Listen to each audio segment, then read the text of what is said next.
What's going on, everybody? It's your boy Payne. Welcome back to another Final Fantasy VII Evercrisis video. All right, guys. A lot of people have been looking forward to this title, just like myself. But many of you don't know how the gameplay works. I've had a couple of people ask me questions about the graphics, about the different look and feels of the game because they've seen different designs, whether it's the Final Fantasy VII original pixelated graphics from Final Fantasy VII on the PS1 versus some of the graphics that look kind of like what you see here, which is from the remake, or some of them coming from the actual Crisis Core game with Zack as the main character, and then of course the Sephiroth graphics that have been shown. So the way this game works, and I just want to show you guys the preview after this, is it's going to encompass every single Final Fantasy VII game that's been out, and it's going to actually stay true to some of the graphics and the look and feel of those games. So don't be worried, you're going to get different variations of the game in terms of graphics and design, but you will probably get the same fundamental gameplay throughout. So that's what I want to cover. Let's actually look at the preview here, and this is from IGN directly. They've got 5 minutes worth of actual footage here for the game. This came out a month ago, so things can obviously change a little bit here and there, but for the most part, this is probably the best visualization of what the game's going to look like. So without further ado, guys, let's have a look at it together. When Square Enix originally announced Final Fantasy VII Evercrisis, I thought that creating a streamlined experience of the Final Fantasy VII compilation seemed like a great idea. The main question that came to my mind, however, was how a game like that was going to work. Over the course of each Final Fantasy VII project, there have been different gameplay elements and genres, like Final Fantasy VII being a turn-based JRPG, while Dirge of Cerberus is a third-person shooter. And then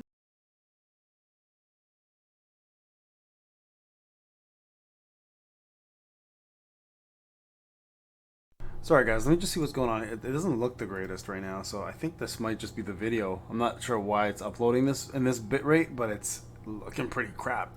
Then there's Advent Children, which is a full-fledged movie, leaving me to wonder how that was going to translate. Unfortunately, after spending a significant amount of time with Evercrisis during its recent closed beta test, these questions still float in my mind unresolved.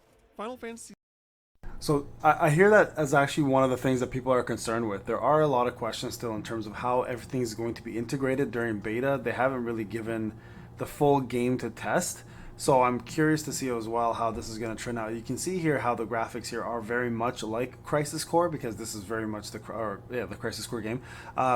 The animations though on the characters look like the Final Fantasy VII animations rather than the 3D animations. So that's kind of cool. I have to admit, this right here is your system for battling. You have your magic. So this is your materia system. See you have Runa Smash, which is a skill, the Thunder Blow, Blizzard Blow, and then Healing Asuna Silence. So a couple different things. But let's keep watching and see what this person has to say. VII Evercrisis is shaping up to be a well-designed gacha game, but I'm having trouble reconciling that with the attractive original pitch that was shared when it was first announced.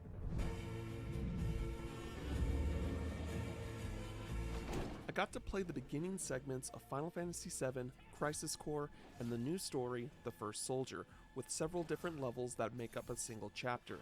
Each one can consist of combat and a small bit of exploration, but some only have cutscenes continuing the story.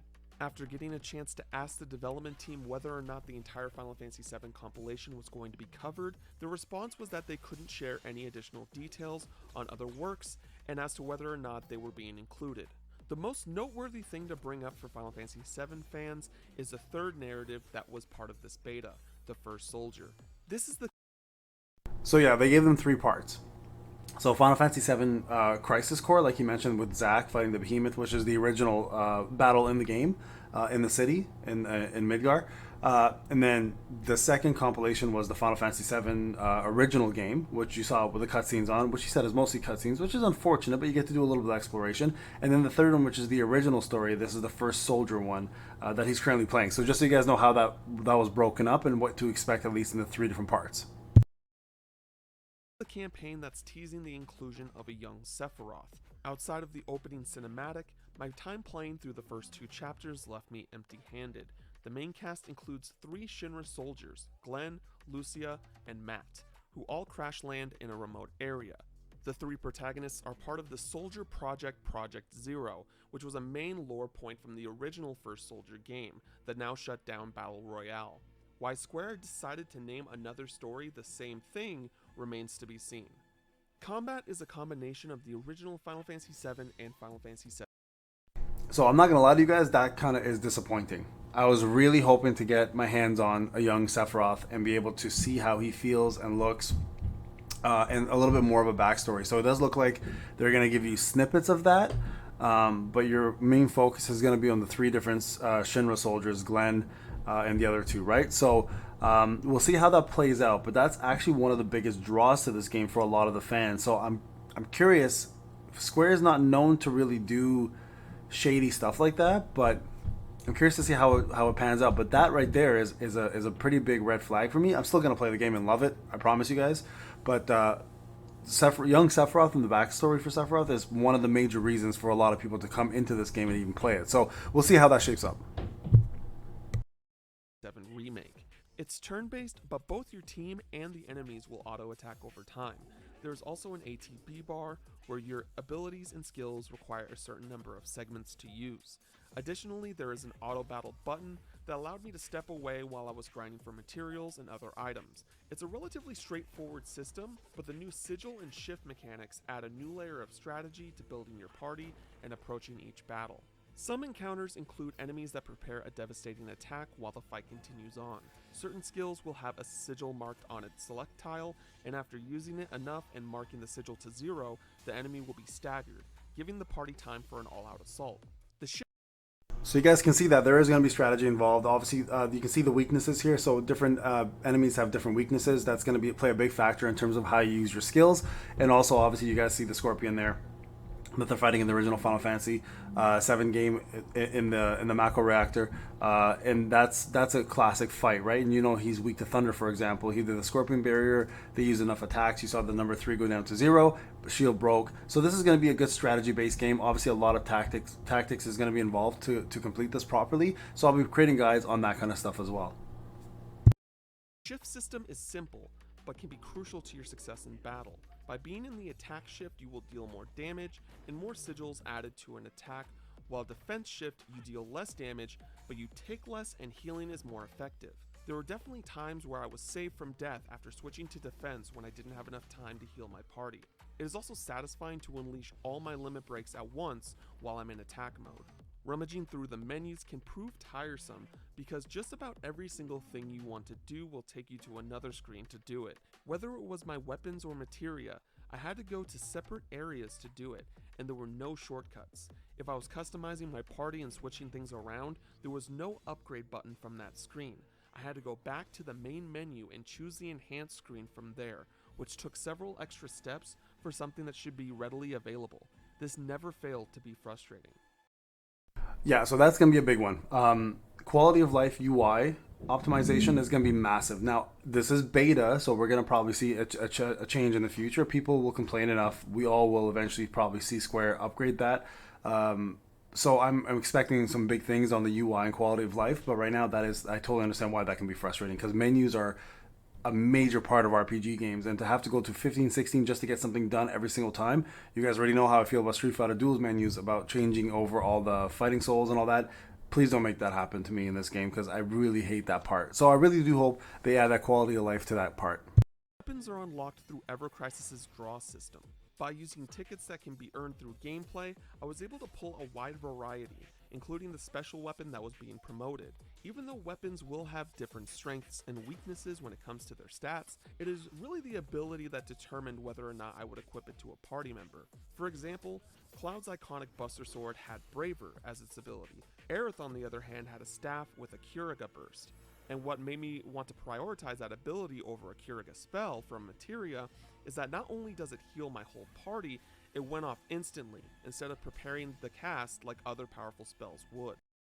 So that's cool. So weapons have different effects, so you can actually equip different materia based on that. So that's a good point. So for example, lack of animation is huge. Maybe it heals less, but it does a faster heal, and an AoE heal versus Curaga, which will do just one heal. So that's going to be, or Cure, I should say. Curaga is an actual AoE heal. So, but the cast time is obviously longer. So that could also save your life. So that's kind of cool. I like that they've factored in the animations, casting versus a weapon that does the same thing with maybe less potential of healing, but will also give you guys a faster animation to get things going quicker. So that's actually really cool. Final Fantasy VII Evercrisis so far checks all the boxes you would expect from a premium gacha game, but there are definitely some updates that could make the menu interface go a lot smoother. The lack of controller support also feels like a major misstep. If a high quality and high budget gacha mobile game is what you're looking for, then I think you will enjoy your time with it. I had fun myself despite the significant interface issues. However, if you were hoping that Evercrisis would be the game to help give you a quicker overview of the Final Fantasy VII series, I suggest looking elsewhere.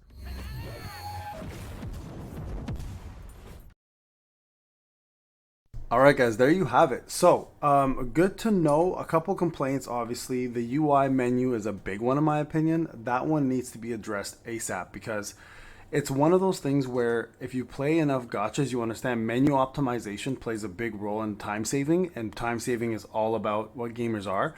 If they don't optimize the menus and we're constantly having to go through like 15 different menus to equip items, every single fight, that's gonna be a problem. You already know if you play Street Fighter Duel how I feel about that. I already having to like change gear, change fighting souls every single battle. It's just absolutely a big burnout for most players. So if that's their biggest complaint, I'll take it. Number two, obviously having lack of Sephiroth in the storyline might be a big problem as well, because you can see here right on in the front they already have Sephiroth in this little picture right here.